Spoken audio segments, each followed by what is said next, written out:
Friends, news channel देख रहे आप सभी दर्शकों का बहुत बहुत स्वागत है। मैं हूं रमनदीप कौर। इस वक्त की बड़ी खबर आ रही है प्रयागराज से। क्या है पूरा मामला, देखने के लिए बने रहिए हमारे साथ। अक्सर सीएम योगी आदित्यनाथ का बुलडोजर यानी बाबा का बुलडोजर भू माफियाओं और माफियाओं पर कार्रवाई करता लगातार आ रहा है।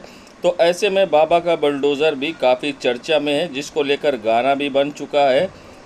सूप गए बिलिया में सांप बिच्छू गोजर, चलेला जब चाप के बाबा का बुलडोज़र। जी हाँ, हम बात कर रहे हैं प्रयागराज की एक और मामले की, जहाँ पर बाबा का बुलडोज़र तो नहीं चला, मगर भाजपा के वरिष्ठ नेता रईस चंद्र शुक्ला का जो बुलडोज़र था वो ज़रूर चला है। घूरपुर थाना क्षेत्र में, जहाँ अभिषेक त्रिपाठी के मकान पर बुलडोज़र चला है। बता दें, ये मकान को लेकर जहाँ अभिषेक त्रिपाठी और रईस चंद्र शुक्ला में विवाद था, जिसके बाद ये बुलडोज़र चला है यहाँ पर, जिसके बाद पुलिस ने मामला दर्ज कर लिया है पीड़ित की तहरीर पर।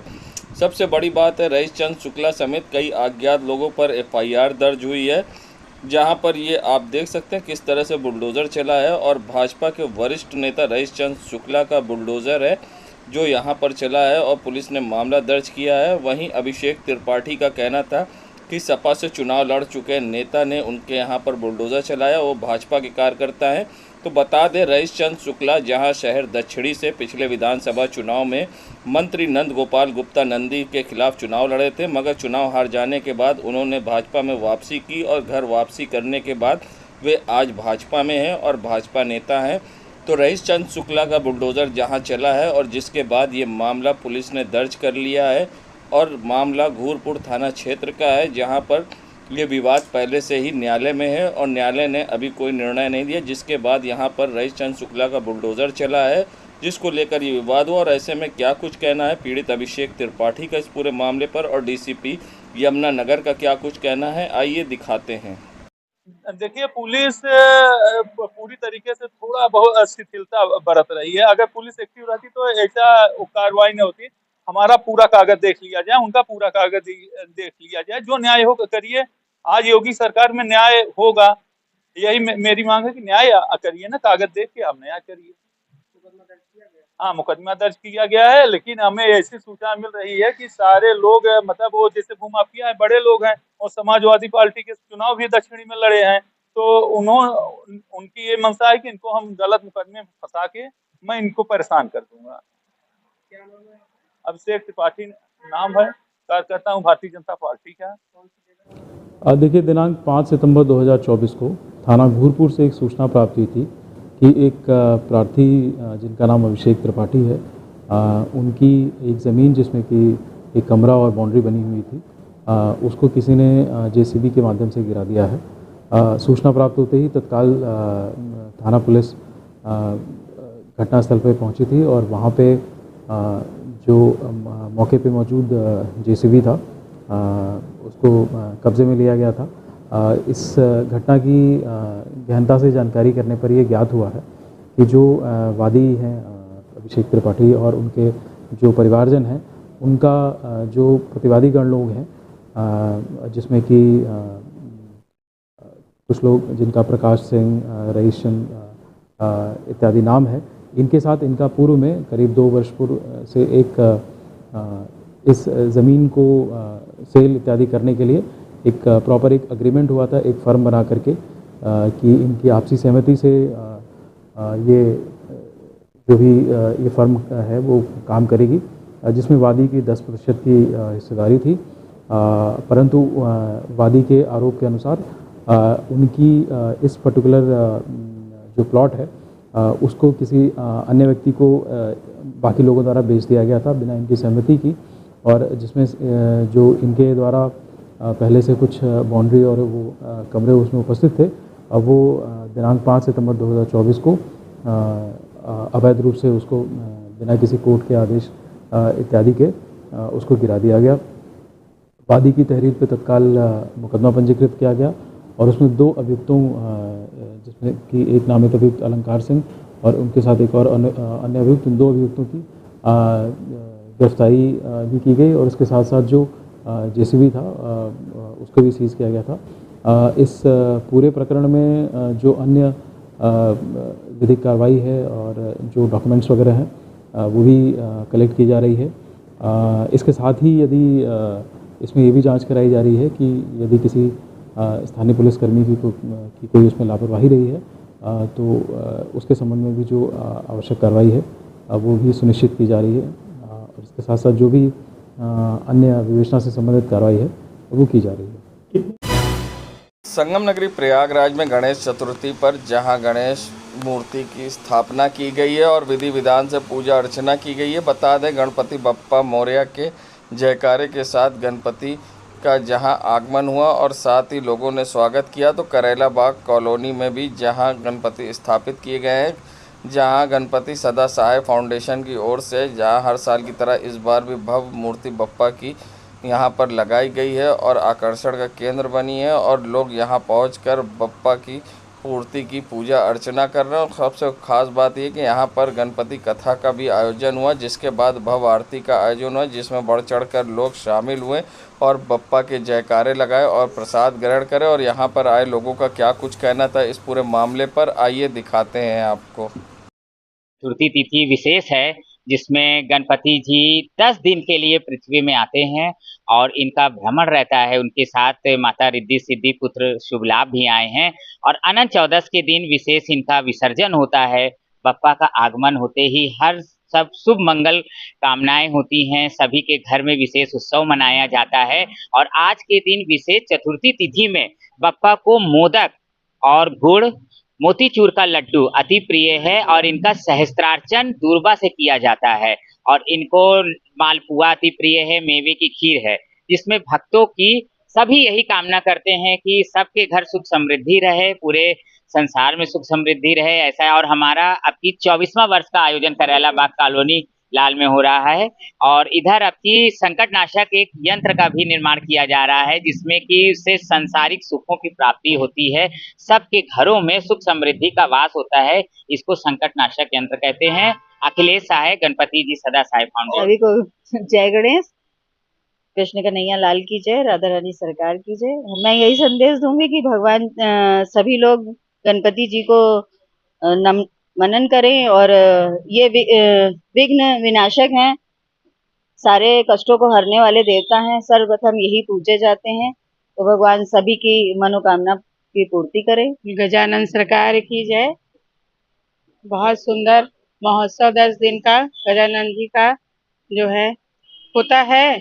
भादव की तृतीया चतुर्थी हस्त में इनकी संकट मोचन पूजा सब की जाती है। बहुत सुंदर मूर्ति इस बार अखिलेश भैया लेके आए हैं, जो कि 24वां वर्ष उत्सव मनाया जा रहा है। घोड़े की सवारी है, लक्ष्मी मैया और जो है रिद्धि सिद्धि शुभ लाभ मूसक सब लोग विराजमान हैं।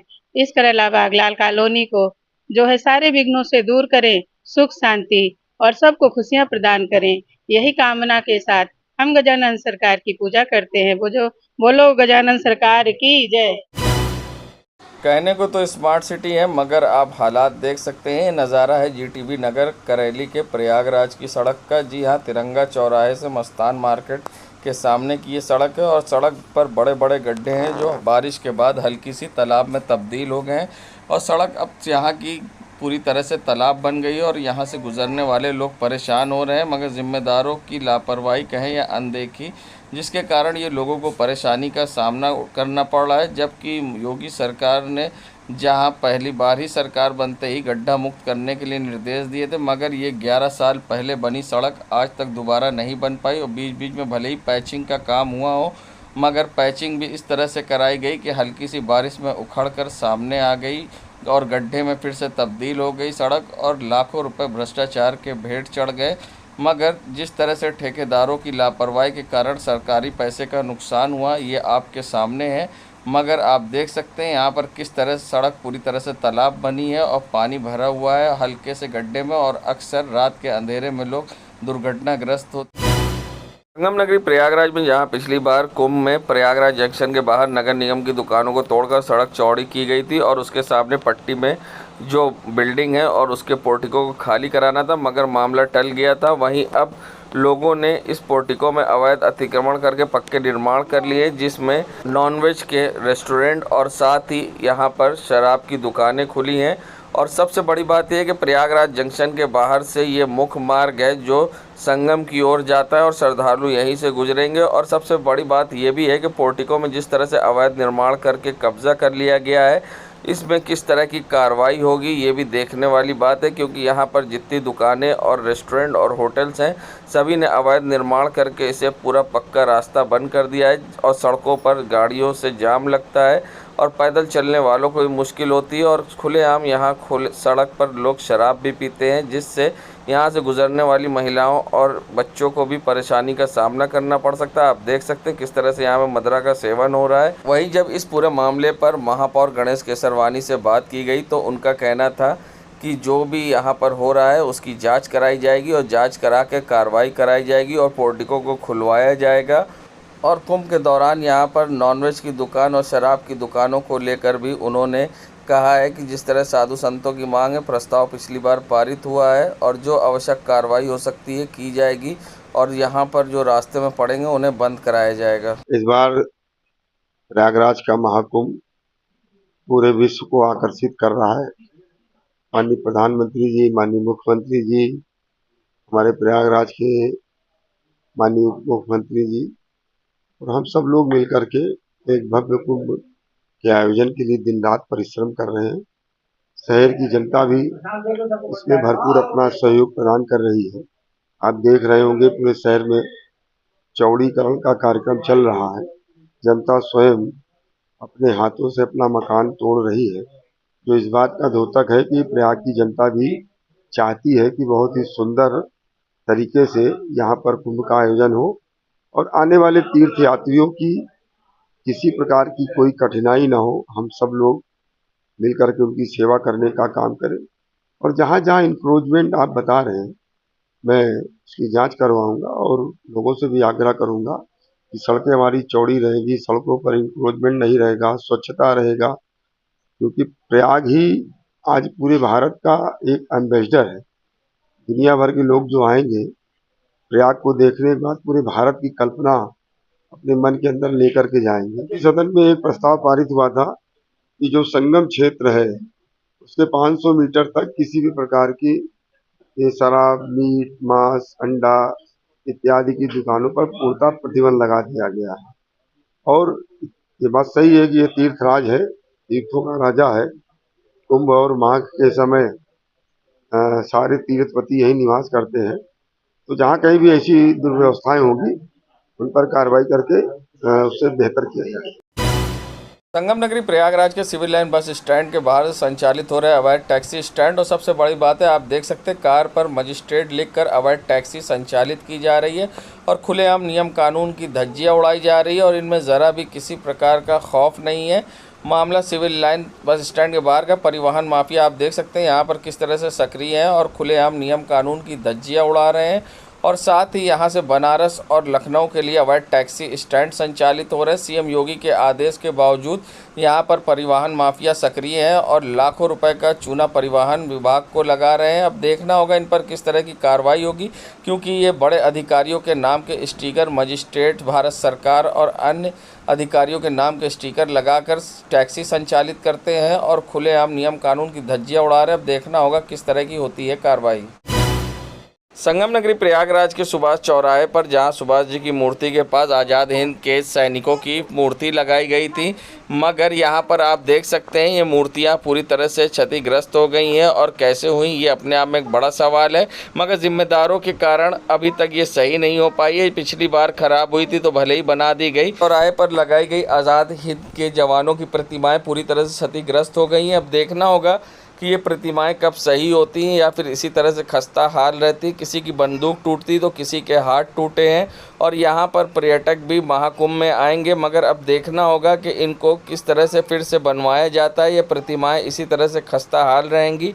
अब आप देख सकते हैं ये किस तरह से खस्ता हाल है और अब जिम्मेदार इनको कब सही कराएंगे ये अपने आप में एक बड़ा सवाल है। देश दुनिया की खबरों के लिए world media times news channel को सब्सक्राइब करें।